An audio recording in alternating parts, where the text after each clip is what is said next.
All right, so let's try something new. And let's see, I'm going to record a lesson I gave. This is actually my personal trainer. He's relatively new at fencing. Maybe he's been fencing 6 months to a year. So what I do know of him, I coach him every once in a while, but I do know of him. He is French grip.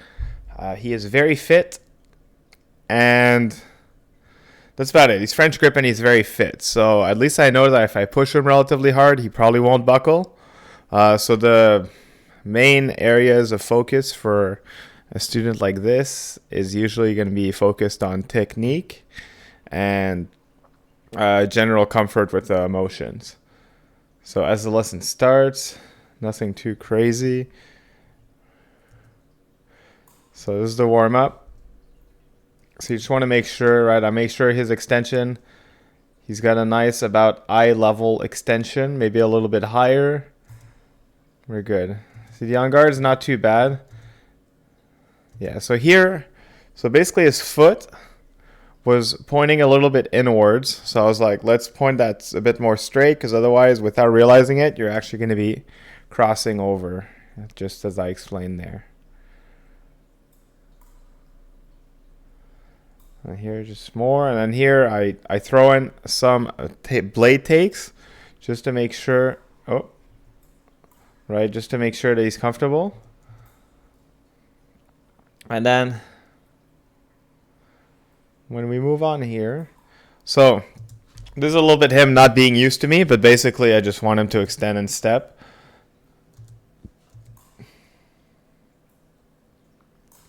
So his arm is a little late here. Yeah, so I'm telling him, like, you really got to get the arm out first. 1, 2.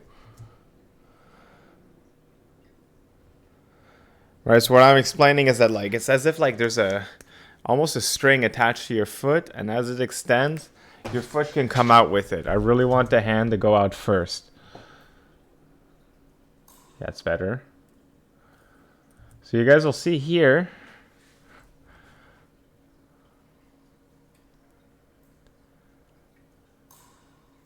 See how he has to adjust his foot to get some better balance? That means he didn't bring his front foot to its maximum efficiency.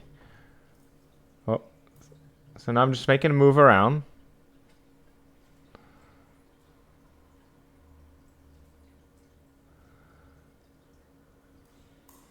So his arm's a little late there.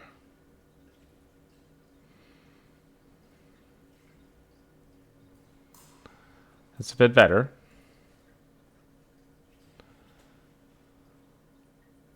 So here I'm just walking around and I'm making him wait every once in a while between steps because I really want to make sure that he's not guessing what his next step is going to be.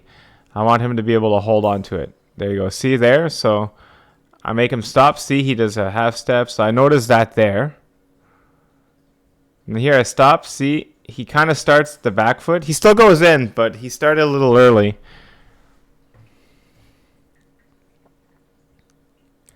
So here, this one's important. So let's say you're on guard, right? His tip was like kind of pointing to the outside, which means he would end, right? If something were to happen, he would end up just sliding off all the way to the side here. So what I do here, I just tell him, right, you want to keep the tip kind of in the cockpit area, right in front, close to my hand, but also close to my body. That way, if anything happens, he'll just end up not necessarily getting lucky hits, but I want him to, right? So if he's just ready, he'll end up getting free hits.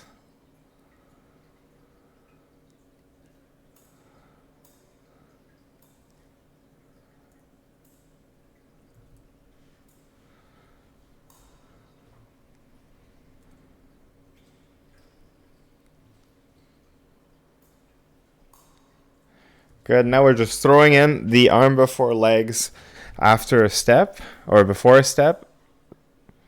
So there's still nothing like crazy to focus on. This is still pure technique and warm up. And I just want to make sure he doesn't follow me too closely or from too far. I want to make sure he's comfortable with his up. See there, he was a little too far.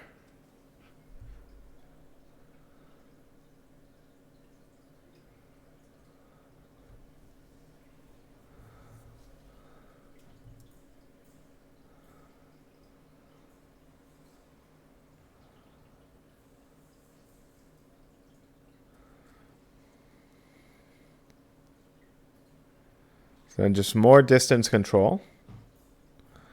Good. So what I was really telling him to focus on here was like really watch the distance. So realistically, right, if we're doing a step from around here, that's going to be a big step. It's not realistic. Right, so I said make sure you know your distance, right? A little, like you got to know your step distance and your lunge distance. It will sometimes vary, but you got to know where you are. Then after that, he immediately changes, and it's a nice hit.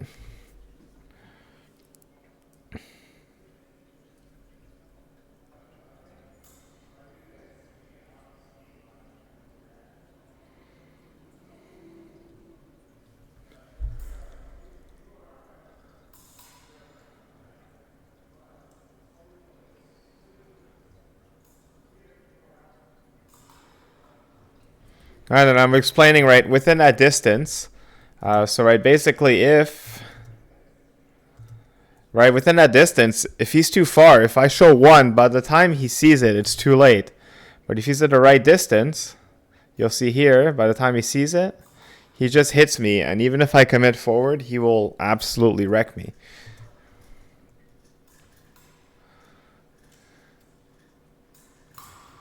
Good.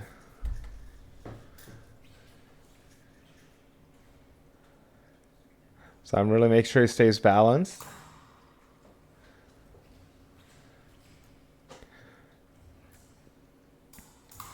And see, I'm really making sure that he's not chasing a hit, but that he's still focused on attacking me while I'm stepping forward. So I'm just mixing up between 6 and 4. So he has to disengage. And then I do a kind of late parry to at least make sure he's on point, as it were. So he broke his wrist, but overall nothing. So overall he's getting these exercises. Here I should have picked up. It's still the exercise is within a step.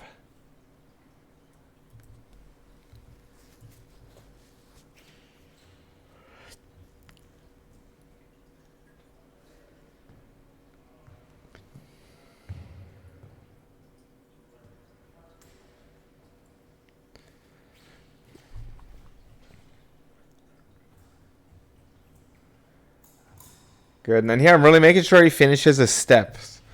Right? I don't want anything to linger. So I'm just making sure he's developing good habits.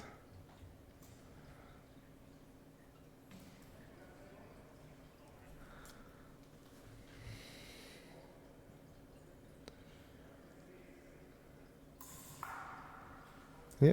So this one's interesting. Because, so by the mechanics of it, so let's zoom in a little bit.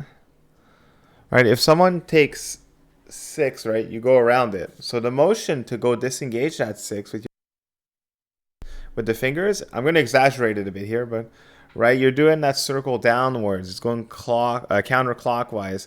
But if you do that motion too, you're still going to take the blade. So I told them, like, within certain parameters, if you kind of know your opponent's reactions, you're going to be fine. Let's move me back down to the corner. I really don't want him to be afraid.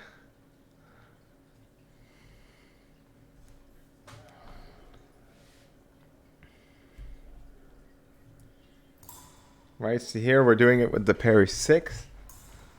And see, so I want him to go into that. So with a 6, and then he'll end up taking 8 if he really pinches his fingers very well. So that's a little big, but I'm not being too nitpicky there yet. That is something I would fix later. But for now, I just want him to be very comfortable with the topic.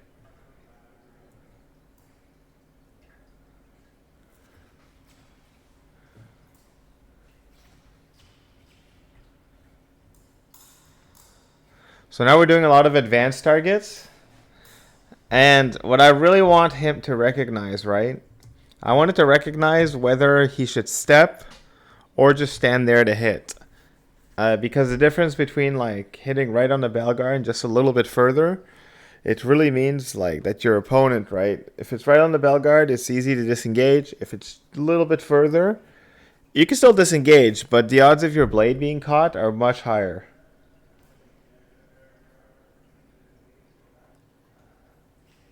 Boom.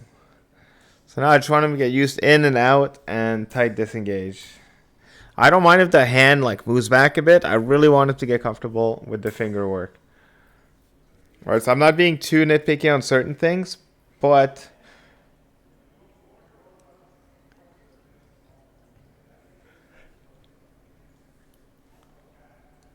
and then here I'm explaining that I don't mind if you're a bit more liberal with how many steps you take to go forward.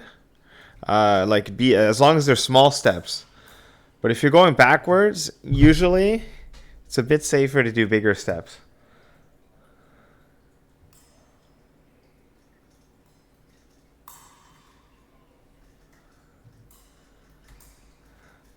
So they're getting better.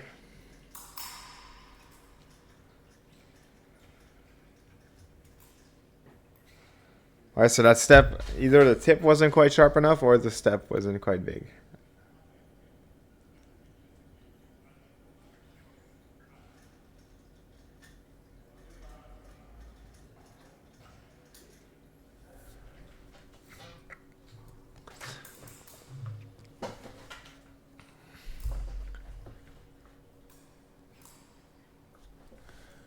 So here, yeah, I would really, and I'm just showing that different, depending on the angle, as long as you're, especially when you're at the hand, as long as you're within a zone, right? If my hand is out of the way, here, here, here, here, here, it doesn't matter. But if you're really just waiting for the hand to be within a good zone to hit.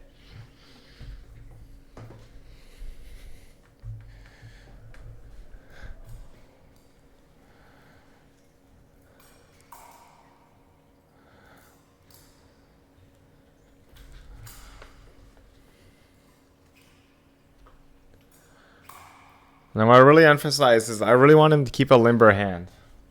Because I know he's very strong physically, so I want to make sure that he's not relying on strength like at all.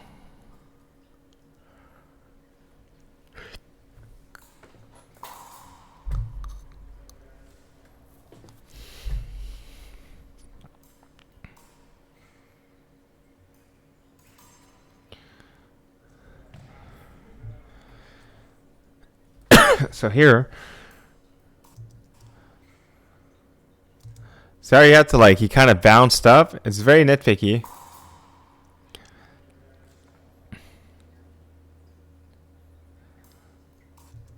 Yeah, he kind of bounces up. So I really,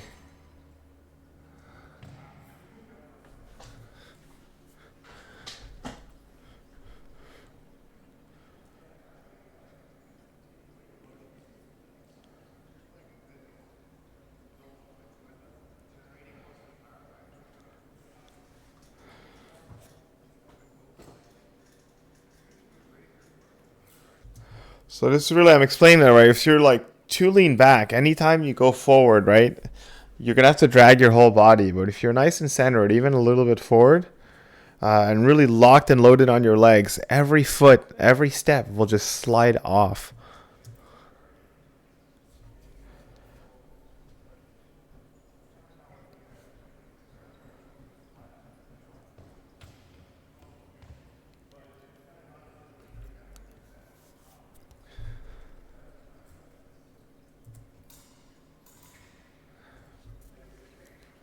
So this one's a little bit harder. I wanted to hit the hand. Yeah, and then go to the elbow. So now what's really important is here is that you just, it's a little bit harder with the elbow because as someone raises their arm, right, you really can't see the target anymore. What's important to me is that regardless of whether or not there's a blade on my side or not, I want him to just focus on hitting. If there's a blade there, his action will change ever so slightly. But his main goal is to hit my arm. See, and then here he's very focused on the target. He just makes, there you go.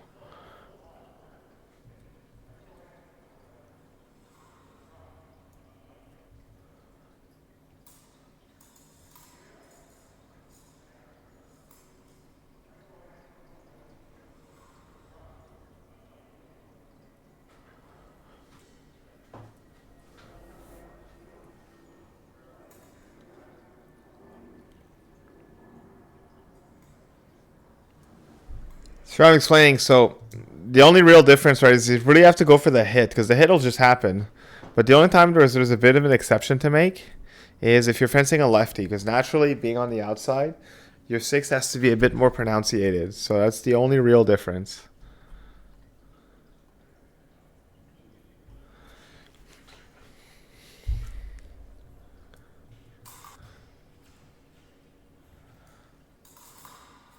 That's not bad. So next time I would have him, once he hits this one, I would force him to take a step back. And now he's keeping his hand a little too low. Not bad. So another thing I changed is he really raised his hand with the hit.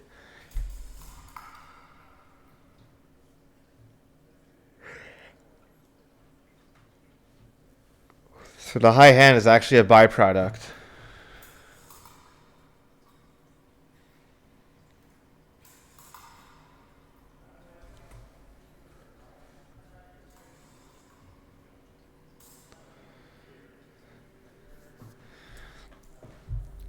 And then so a topic that came up, so we'll go back to me here. Alright, is if right, so if you're too much in the middle, right, there's so many avenues to go get hit. But if you stay on the left side, or on your right, on your six, sorry. If you stay on your six, right, if someone attacks you on this line, you just extend. Demolish. If someone attacks here, yeah, you can get cover and you can counter. So I really think like if you're stuck in like fencing in the middle here, you're giving a lot of avenues for someone to come juke you. But if you're really staying in a good six, you're making a lot of actions a lot easier for yourself.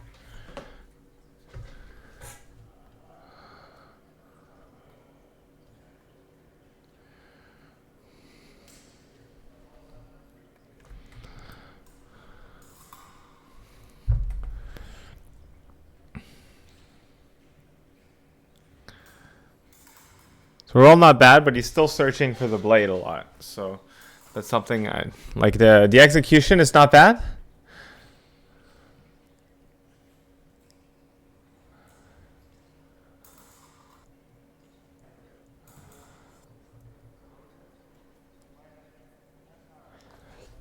So now I kind of want to work on his half lunge lunge. So a lot of this, it's very, very, very technical. So I want to be able to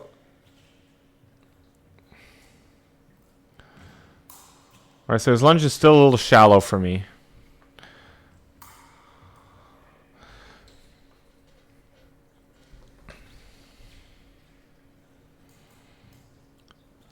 So here I'm already noticing, right, the amplitude on his final lunge is a little low. Like, it's not very long.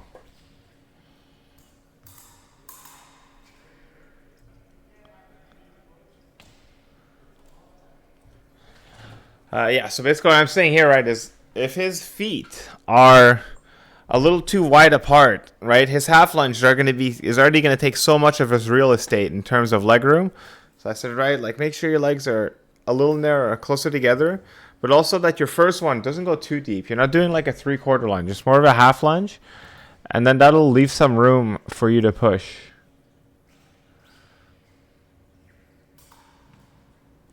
So already looking better, but it's still not perfect. So I'll probably end up drilling him really hard on this next time.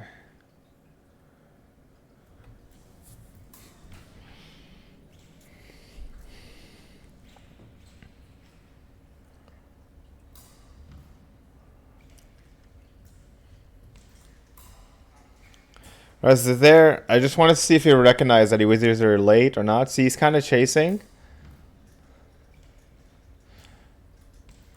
See here, so as soon as so he hits this one. See here, he already starts the backward step and it's too late. He's too wide to do anything constructive. So now I'm explaining that. So for me anyway, I believe that if you don't feel an action, you shouldn't do it, and especially in a lesson, but especially your coach. And about you don't let them know, but especially to your coach in a lesson, just back up and let it be known that you know that you messed up and you saw the opportunity, but you're not going to take it because you don't want to give it away.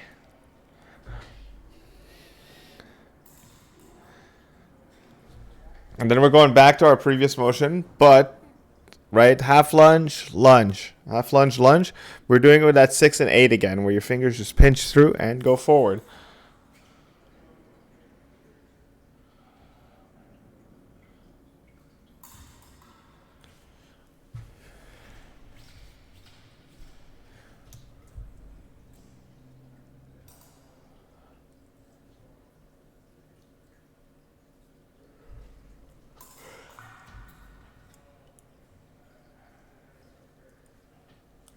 Then I'm showing them that like our offensive options can also be turned into defensive options, right? So if we prep well, good distance, we'll be just fine.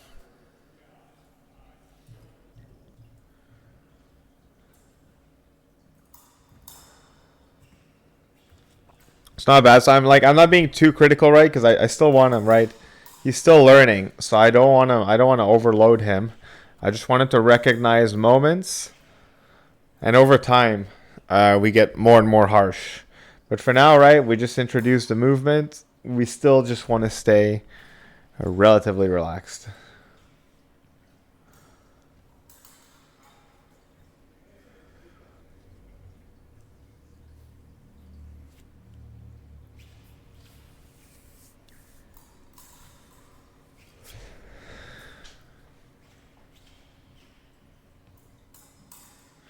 So that kind of went in after, see, but had he just kept his mind.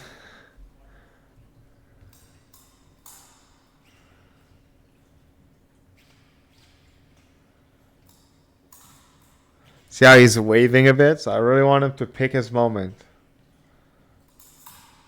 So I changed the parry. So I'm only really doing 4-6.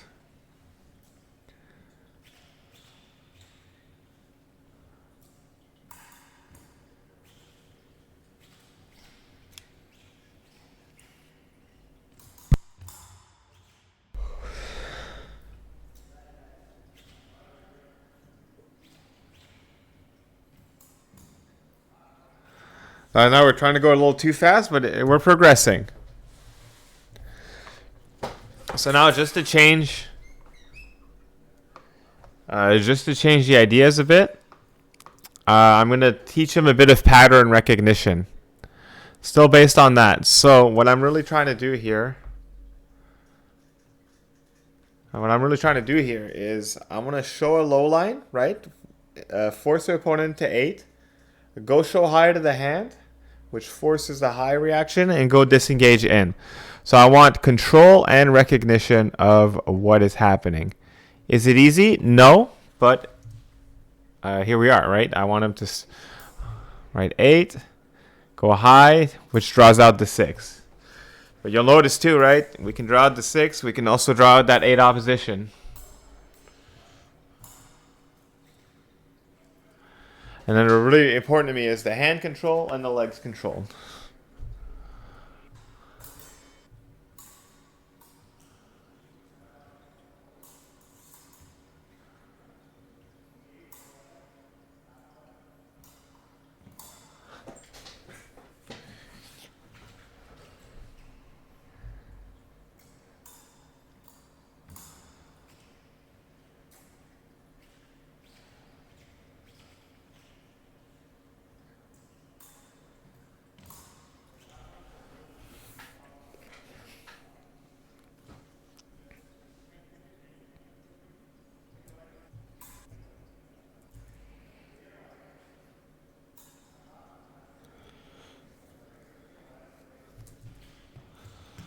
Because I want to keep the distance. Alright, so it's nothing too complicated, but it does require a bit of control.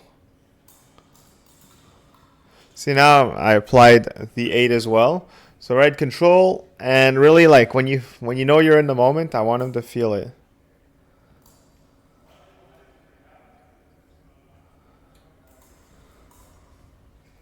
Right, which could be both a defensive and an offensive action.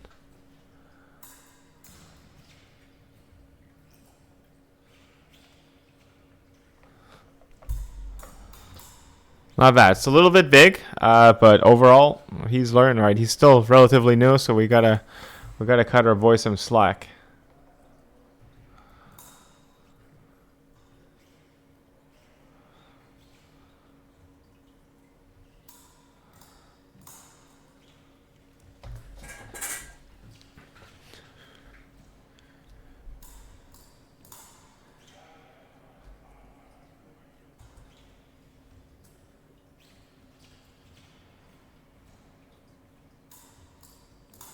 Or so that one he rushed a little bit and he got a little bit too close.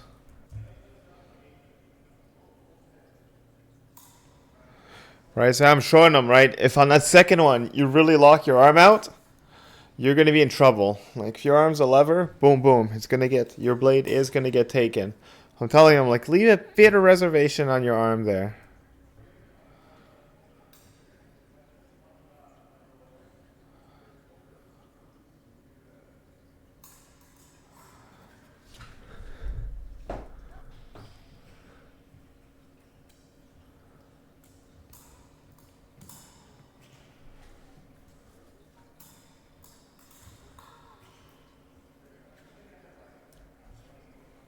And that's kind of where we leave off. So, if you, I'll leave the full lesson if you want to watch it without this commentary in a link. But otherwise, I hope you enjoyed kind of different content than what I usually do. So, if you like this style, let me know, and I'll record more lessons that I give, and I'll commentate over them. If not, that's cool too. So I hope you all have a good day, and thanks for watching.